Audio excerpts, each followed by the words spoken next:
Hello students, in this part I will discuss the structure of human placenta, how placenta formation occurs in human being.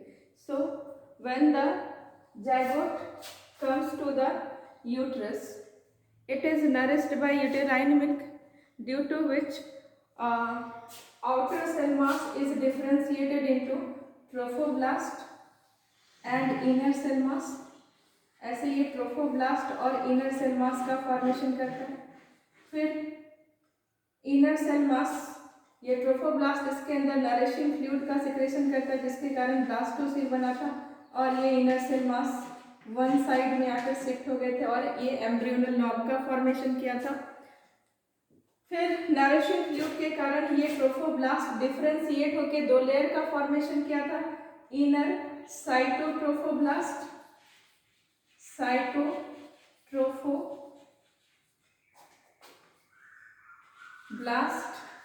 And inner cytotrophoblast.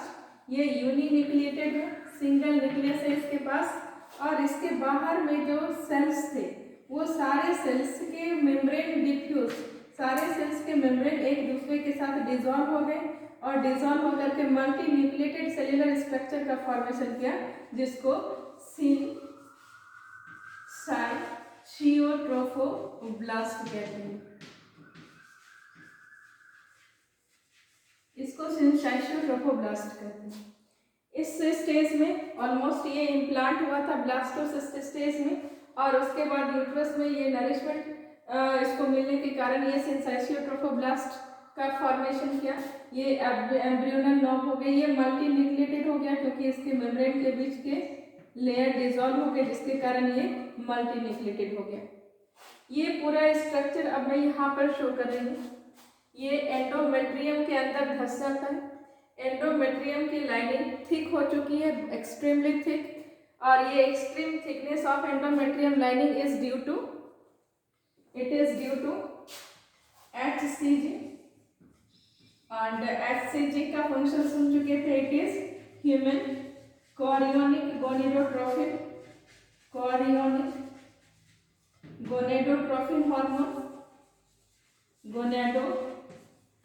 Hormone.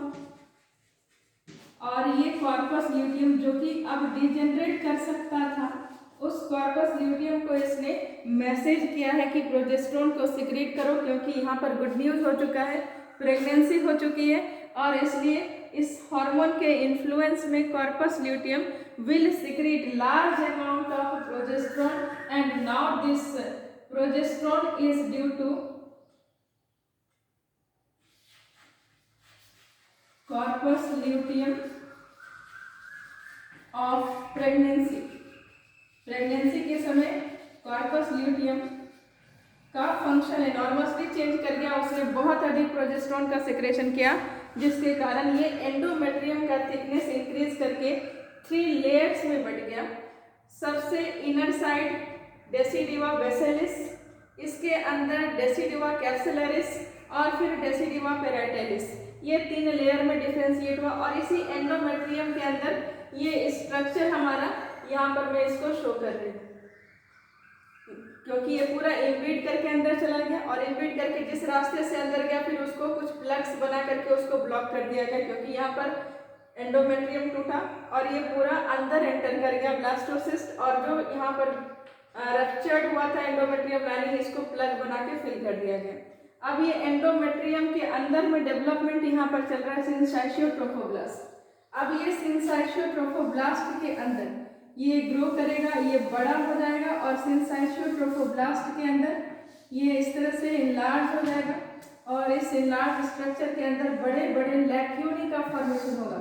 लैक्यूनी मतलब open spaces, यहाँ पर ऐसे बड़े बड़े लैक्यूनी का formation होगा. हर तरफ से ये स्ट्रक्चर एंडोमेट्रियम के अंदर का शो हो रहा है. इस लैक्यूनी के अंदर और इसके चारों तरफ एंडोमेट्रियम है, यहाँ पर ब्लड कैपिलरीज का नेटवर्क होगा तो यहाँ पर मैटरनल ब्लड कैपिलरी का नेटवर्क होगा. यहाँ पर आर्टेरियूल, मदर आर्टेरियूल की ब्रांच होगी और वेन्यूल्स भी यहाँ पर प्रेजेंट होंगे. ये जो जो यहाँ पर सिंसाइशियोट्रोफोब्लास्ट है, ये सिंसाइशियोट्रोफोब्लास्ट अब कुछ ऐसे केमिकल को सिक्रीट करेगा और उस केमिकल के कारण ये जो आर्टरीज और वेन्स हैं, ये आर्टरीज और वेन्स रप्चर्ड हो जाएंगे और ये फिर सारे लेक्यूनी हमारे पास धीरे धीरे क्या हो जाएंगे, ये सारे लेक्यूनी हमारे ऐसे फ्यूज होने लग जाएंगे और फ्यूज होकर के ये बड़े बड़े लेक्यूनस का फॉर्मेशन करेंगे। इस लेक्यूनस, ये जब सिंसाइशियोट्रोफोब्लास्ट ने कुछ केमिकल को रिलीज किया जिसके कारण आर्टरीज और वेन्यूल्स ये डिसॉल्व कर गए और इस आर्टेरियोल का ब्लड इस लेक्यूनी के अंदर में आकर के फिल होने लग गया और इस तरह से ये पूरा ब्लड फिल्ड, ये पूरा हमारा ब्लड फिल्ड चैम्बर का फॉर्मेशन हो गया। यहाँ पर मैटरनल ब्लड आ गया, मैटरनल ब्लड वेसल्स से बाहर निकल गया, मैटरनल ब्लड पूरी तरह से बाहर है, उसमें कोई भी बैरियर प्रेजेंट नहीं है। अब ये जो साइटोट्रोफोब्लास्ट था, दिस साइटोट्रोफोब्लास्ट ये स्टार्ट करता है इस तरह से फिंगर लाइक प्रोजेक्शंस का बनाना and this finger like projection enters inside the, ये एंटर करता है इस लेक्यूनी के अंदर और लेक्यूनी के अंदर ये ब्लड वेसल्स के बीच, जो लेक्यूनी के अंदर ब्लड फील्ड था उसके बीच बीच से ये पास करने लग जाता है। ये कोरियोनिक विलाई है और ये कोरियोनिक विलाई है और ये मदर का पार्ट है या फिटस का, this is fetal part of placenta. तो ये कोरियोनिक विलाई ने क्या बनाया,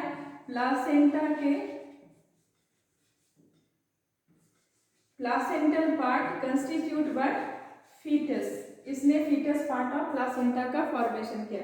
ग्रेजुअली धीरे धीरे डेवलपमेंट होगी और डेवलपमेंट होते होते यहाँ पर क्या होगा, तो फीटस के अंदर जो योक सैक एलेंटोइस इसका फॉर्मेशन किया था, ये एलेंटोइस से एक्स्ट्रा एम्ब्रियोनिक मेम्ब्रेन याद है, कोरियन, एमनियन, एलेंटोइस, ये योक सैक, तो कोरियन ने प्लासेंटा फॉर्मेशन किया, एलेंटोइस ब्लड वेसल्स का फॉर्मेशन करेगा, और योक सैक ब्लड कॉर्पसल्स का फॉर्मेशन करेगा, ब्लड सेल्स का फॉर्मेशन करेगा। ग्रेजुअल डेवलपमेंट से जब ये एम्ब्रियो बन जाएगा, ये फिटस बन जाएगा, तो एक कॉर्ड, एलेंटोइस से एक कॉर्ड लाइक स्ट्रक्चर अराइज होगा जिसको अम्बिलिकल कॉर्ड कहते हैं, दिस इज अम्बिलिकल कॉर्ड, और इस अम्बिलिकल कॉर्ड से होकर अम्बिलिकल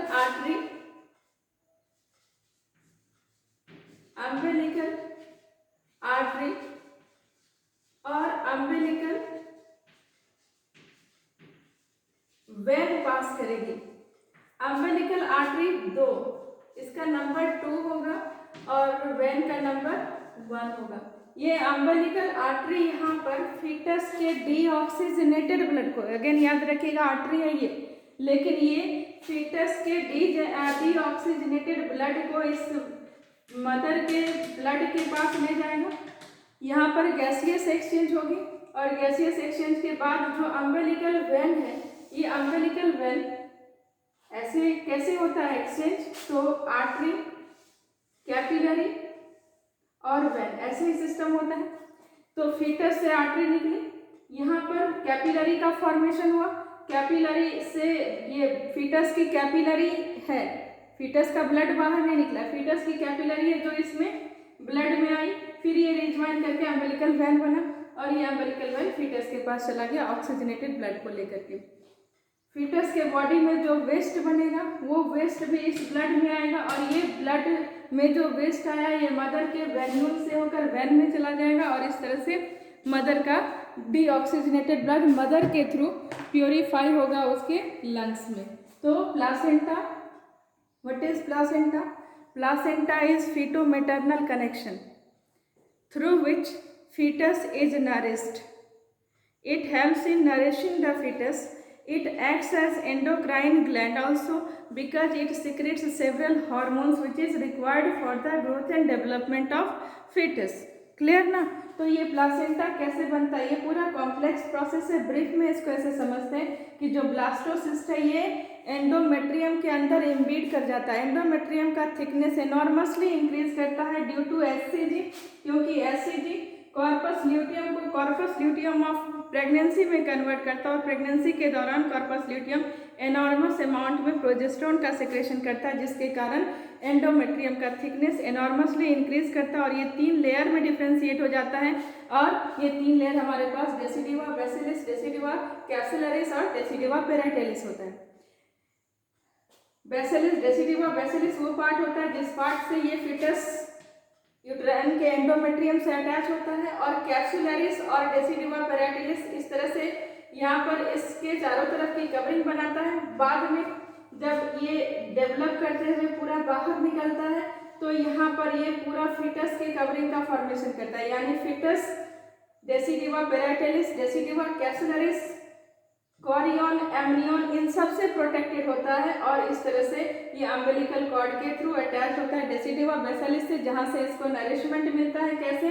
तो ये शुरुआत में नरिशमेंट मिलता है ट्रोफोब्लास्ट के सेल्स साइटोट्रोफोब्लास्ट और सिंसाइशियोट्रोफोब्लास्ट में डिफ्रेंशिएट करते हैं। सिंसाइशियोट्रोफोब्लास्ट के मेम्ब्रेन फ्यूज करके एक बड़ा सा चैम्बर का फॉर्मेशन करते हैं जिसके अंदर में लैक्यूनी डेवलप होता है। इसके चारों तरफ एंडोमेट्रियम में ब्लड कैपिलरीज का नेटवर्क है।